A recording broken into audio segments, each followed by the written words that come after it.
Bonjour, ici Nathalie de My Retail Coach. Ça me fait plaisir de vous donner ma présentation complètement en français, telle que je l'ai présentée au Mexique. Alors, merci de votre temps. Allons-y. Donc, l'importance d'investir sur une présence en ligne. Il est fort possible que vous ayez aucune compétition encore dans votre coin, mais ce n'est sûrement qu'une question de temps. Il faut aussi songer là, à diversifier un peu et puis vendre peut-être des pièces et des produits en ligne. Alors, ceux qui ont de la compétition autour et qui voient de plus en plus d'autres entreprises là, s'établir, il est important de rayonner tant sur son site web que dans son entreprise. Et donc, dans ce cas, c'est très important d'avoir un site web bien organisé et optimisé et d'avoir une présence en ligne qui est solide et uniforme partout. Alors, le but, c'est de vous donner 3 points pour atteindre cet objectif-là. Et puis, l'objectif ultime, dans le fond, c'est d'apparaître dans les premiers résultats de Google. Alors, ça devient de plus en plus difficile parce que Google alloue beaucoup plus de place au Google AdWords. Et en plus, on a maintenant une zone ici là qu'on voit qui est dédiée à Google Shop. Donc, on peut faire des enchères pour apparaître là pour ces spots. Ensuite, bien, dans votre cas, vous êtes des entreprises locales avec pignon sur rue. Donc, la minute que la personne fait spa ou hot tub à Montréal, bien nécessairement la map va arriver avec tous les affichages, excusez, qui sont liés. Et ensuite, Google, lui, ben, il est encore plus sélectif sur quel site il va pousser dans les premiers résultats, puis on voit qu'il reste pas grand place. Donc, on a besoin d'un site de qualité. La première chose que je veux vous proposer comme action à faire pour assurer de tomber dans les premiers résultats, évidemment, c'est d'aller travailler sa fiche Google My Business. Donc, paraître dans les premiers résultats, ça veut dire paraître dans les résultats ici, quand on active les avis, et aussi de paraître sur la map. Alors, vos résultats locaux jouent un très, très, très grand rôle dans votre stratégie web et c'est un endroit où c'est important de mettre des efforts. Je vous montre rapidement comment aller optimiser ou activer, si vous voulez, votre page Google My Business si ce n'est pas fait. Alors, la première chose, c'est de se rendre à google.com business. Et puis ça va amener à une fenêtre ici. Vous allez soit avoir l'opportunité de vous connecter ou de créer un compte. Si vous avez déjà un compte Google, connectez-vous. Sinon, créez-en un. Vous n'avez pas besoin d'avoir une adresse Gmail pour créer un compte Google. Ça vaut la peine des fois si on veut gérer les courriels de certains types avec des adresses dédiées, bien ça vaut la peine d'en créer un. Ça vous appartient. À chacun ses méthodes de travail. Alors, ensuite, ce qu'on veut, c'est remplir au complet la fiche qui va paraître. Ce listing-là, cette première fenêtre-là, c'est l'information que Google va utiliser pour valider votre emplacement. Google veut s'assurer qu'il n'y ait pas de fraude, veut absolument s'assurer que vous êtes bel et bien l'entreprise à telle adresse. Donc, ils vont envoyer un carton par la poste, souvent avec un petit bonus de 100 $ en AdWords. Et une fois que vous ouvrez ce petit carton-là, il y a un code que vous allez insérer à l'aide d'un lien que vous allez avoir reçu ou en vous loguant, excusez-moi, à la page. Des fois, si vous êtes chanceux, vous pouvez avoir une validation par téléphone, mais dans le cas d'un nouveau local, c'est très, très rare. Et Google vient de lancer aussi, par contre, la validation en direct. C'est tout nouveau par vidéo, donc à suivre, ça va changer sûrement dans les semaines à suivre. Alors, très important, une fois que c'est fait, même si votre fiche n'est pas encore validée, vous pouvez tout de suite aller donner un bon coup et tout remplir l'information. Tout simplement passer chacun des onglets et remplir chacun des champs qui se rapportent à vous.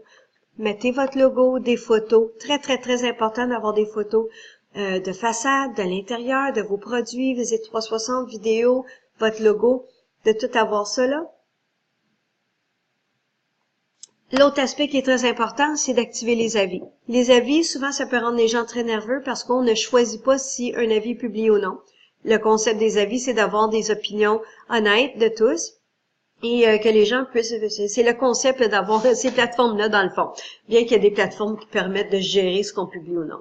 Ceci dit, donnez aux gens un aperçu de comment vous gérez des avis qui sont moins positifs.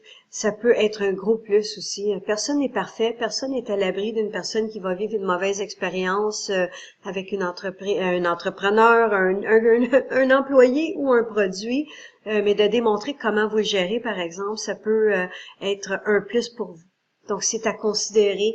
Prenez le temps et définitivement, une fois que vous les activez, répondez à tous les avis, bons et mauvais. Le deuxième truc ou astuce ou action que je vais vous proposer, c'est d'avoir un site web optimisé.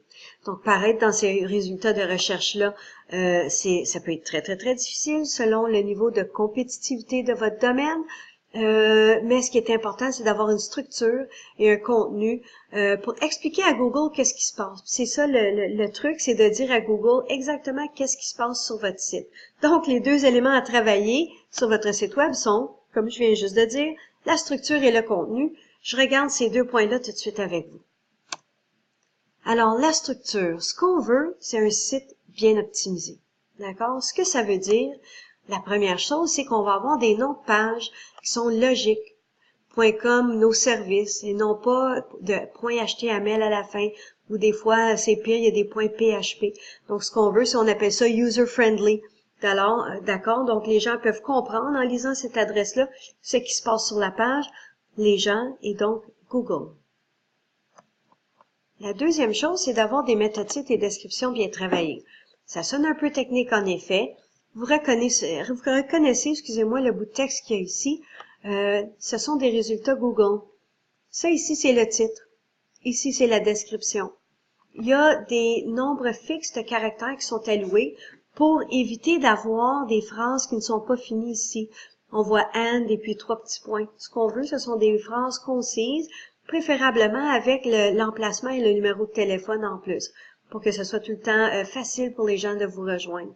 Alors, des méta-descriptions bien travaillées, même pour une agence, quand vous faites pas du SEO, nous, on les travaille quand même. C'est important au moins qu'ils fitent comme il faut dans les résultats. Ça fait un site un peu plus propre, beaucoup plus propre.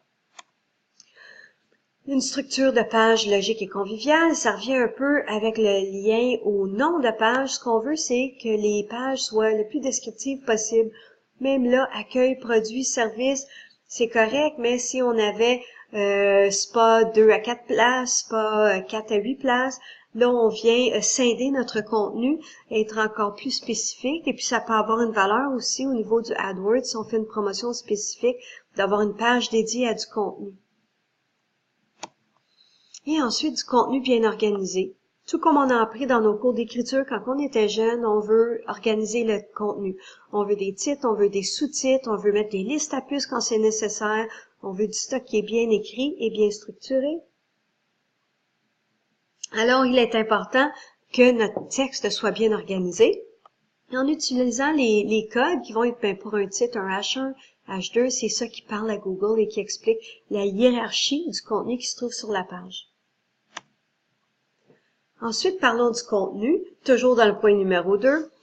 On sait que les internautes lisent très très peu et on a le réflexe qui est pas mal de vouloir avoir beaucoup plus de visuels et moins de texte parce qu'on se dit, c'est les images qui vendent, c'est ce que les gens veulent voir.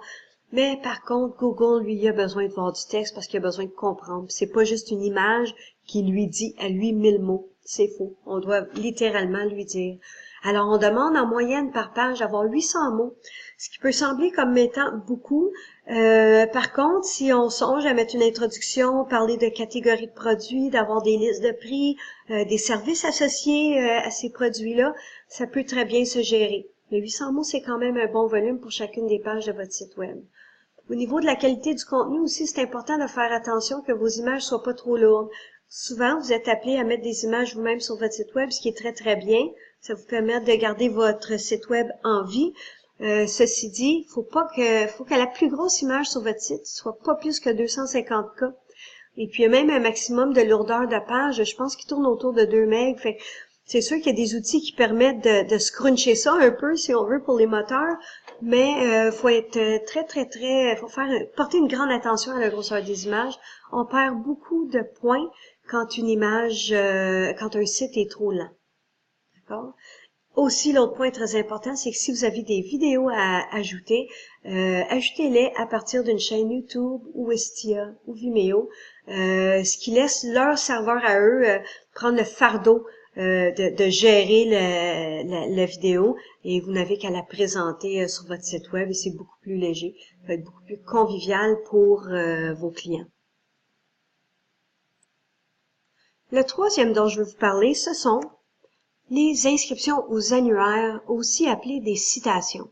Donc, les citations sont des mentions de votre nom, adresse et numéro de téléphone dans des répertoires pour des entreprises locales. Ça peut être des répertoires locaux, des sites web, des applications, des réseaux sociaux. Puis le but, dans le fond, c'est d'aider les internautes à retrouver une entreprise locale. Deux exemples dans notre coin sont réseau411.ca et évidemment les pages jaunes qui sont assez populaires. Ce qui est important à retenir des citations, c'est qu'il y en a aussi des citations auxquelles on s'abonne pas.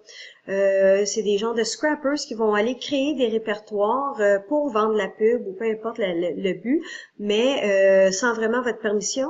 Puis si votre nom d'entreprise a changé depuis les 3-4 dernières années, bien, il y a peut-être, soit le nom, le numéro de téléphone ou l'adresse, bien, il y a peut-être des vieux listings qui continuent à apparaître.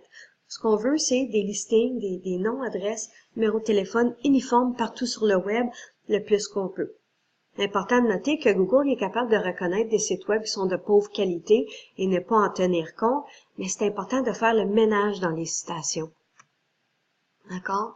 Donc, ce qu'on appelle le nom, adresse, numéro de téléphone, c'est un aspect super important, très important de l'avoir sur votre site web, Google, Facebook, YouTube, peu importe où vous êtes affiché, que vous utilisez le même nom d'entreprise selon le registraire des entreprises et de vous assurer que c'est appliqué partout.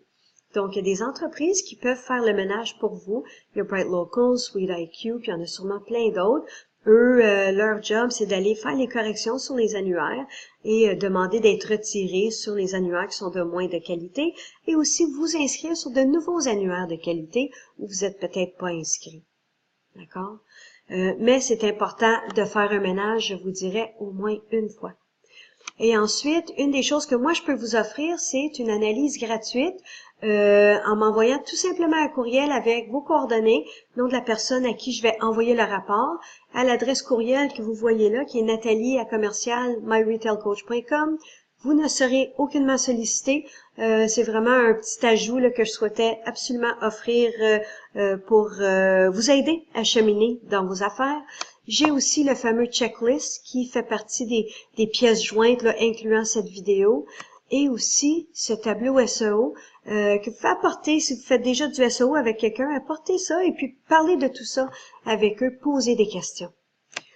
Alors, 3 actions, c'est d'avoir une Google My Business bien optimisée, un site web bien optimisé et des inscriptions aux annuaires aussi bien optimisées. Je tiens absolument à vous remercier pour votre attention, votre temps. Les amitiés que j'ai forgées m'ont fait grandement plaisir. Je sais, je me permets et au plaisir de présenter encore une fois prochainement.